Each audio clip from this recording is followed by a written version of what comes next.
Қалайша бір әдіспен сабағыңызды бастан аяқ өткізуге болады? Сәлеметсіздер ме, құрметті ұстаздар? Дәл қазір жап-жаңа 3P әдісі туралы айтатын боламын.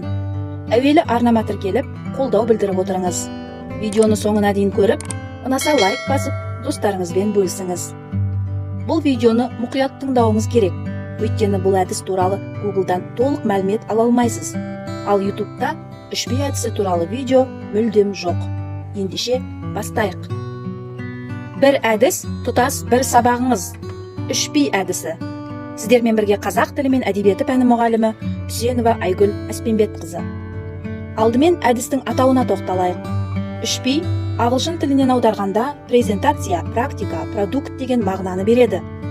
Қазақша презентация танысу, практика тәжірибе, продукт қолдану немесе өнім деп аударылады. 3P әдісі қазақ тілі сабағында грамматиканы үйретудің кезеңдері болып табылады. Сабақ жоспарында, яғни КМЖ-да грамматиканы үйрету кезеңдері толығымен сақталып құрылса, бұл әдіс бір сабақты тұтастай қамти алады. Қалайша? Ол былай. 3P әдісінің алгоритмі, яғни қадамдары бар. Бірінші қадам – презентация. Оқушының сабаққа дайындық кезеңі, яғни грамматиканы оқуға дайындығы. Екінші қадам – практика. Оқушының жұмыс жасауына мүмкіндік беру кезеңі, яғни грамматикалық ұғымдарды белсендіру. Үшінші қадам – продукт.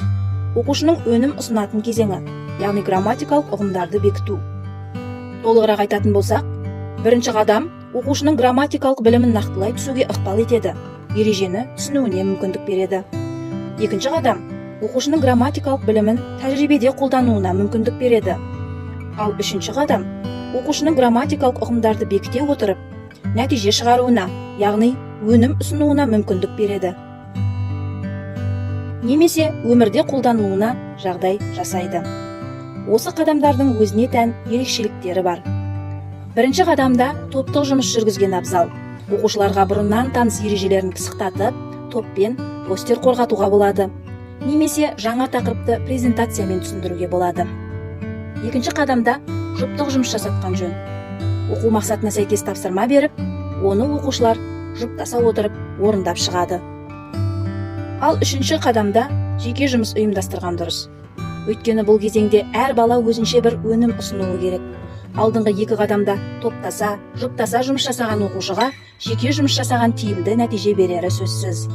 Тапсырмалар ауызша не жазбаша бола береді. Сондай-ақ бұл қадамда жағдаяттық тапсырма беруге де болады. Себебі әр сабағымызда оқушылардың функционалдық сауаттылығын арттыруға міндеттіміз.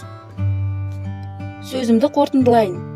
Осылайша, бір ғана 3P әдісі арқылы тұтас бір сабағыңызды өткізе аласыз.